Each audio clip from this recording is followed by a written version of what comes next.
అందరికీ నమస్కారం అండి. ఓం నమ శివాయ. ఓం శ్రీ సాయిరాం. శ్రీ మాత్రే నమః. మే నెల 11వ తారీఖు 2024 సంవత్సరం శనివారం నాడు ధనుష్ రాశి దినఫలితాల గురించి తెలుసుకుందామండి. ఈలోగా మా వీడియోస్ మీకు నచ్చినట్లయితే లైక్ చేసి సబ్స్క్రైబ్ చేసుకోండి. పక్కనే ఉన్న బెల్ ఐకాన్ని క్లిక్ చేయండి. ఇప్పుడు మనం వీడియోలోకి వెళ్ళిపోదాం.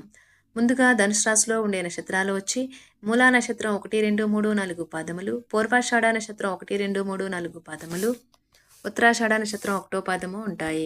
ముందుగా నేటి పంచాంగం నెల మే నెల తేదీ 11వ తేదీ సంవత్సరం 2024 సంవత్సరం తేదీ చతుర్థి, నక్షత్రం మృగశిర నక్షత్రం, కరణం వనిజావిష్టి, పక్షం శుక్లపక్షం, యోగం సుకర్మ, రోజు శనివారం, జన్మరాశి మిథున రాశి, అభిజిత్ కాలం వచ్చి ఉదయం 11:50 నుండి 12:44 వరకు ఉంటుంది.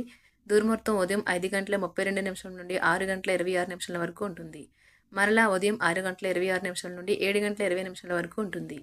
రాహుకాలం ఉదయం 8:55 నుండి 10:36 వరకు ఉంటుంది. యమగండం 1:58 నుండి 3:40 వరకు ఉంటుంది. ఈ రోజు దిశాశూల తూర్పు అనగా తూర్పు వైపు ప్రయాణం చేయడం నిషిద్ధం. ధనుసు రాశి వారికి శనివారం నాడు గోచార రీత్యా జరగబోయే శుభ అశుభ ఫలితాలేంటో ఇప్పుడు మనం చూద్దాం. ధనుసు రాశి వారికి శనివారం నాడు గర్భవతి అయిన స్త్రీ లేదా కాబోయే తల్లి గచ్చు మీద నడిచే సమయంలో జాగ్రత్త వహించాలి. ఇంకా పొగ త్రాగే స్నేహితుల ప్రక్కన నిలబడవద్దు. ఇంకా జన్మించని ఆ శిశువుపై దీని చెడు ప్రభావం పడగలదు. దీర్ఘకాలిక ప్రయోజనాల కోసం స్టాక్ మరియు మ్యూచువల్ ఫండ్లలో పొదుపు చేయాలి. స్నేహితులు మీ రోజులో ప్రకాశాన్ని నింపుతారు, ఎందుకంటే వారు సాయంత్రం కోసం ఎంతో సంబరాన్ని కలిగించేలాగా ప్లాన్ చేశారు. మీ ప్రియమైన వ్యక్తి మీరు సంతోషంగా ఉండడం కోసం పనులు చేస్తారు.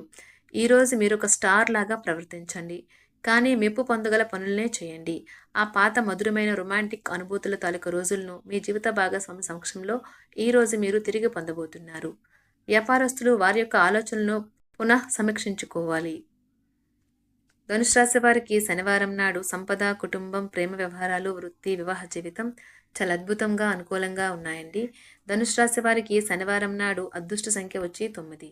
పరిహారం వచ్చి మంచి ఆరోగ్యాన్ని పొందేందుకు 9 సంవత్సరాల కంటే తక్కువ వయసున్న యువకులకు ఆహారం తినిపించండి. ధన్యవాదాలండి. మా వీడియోస్ మీకు నచ్చినట్లయితే లైక్ చేసి సబ్స్క్రైబ్ చేసుకోండి. పక్కనే ఉన్న బెల్ ఐకాన్ని క్లిక్ చేయండి.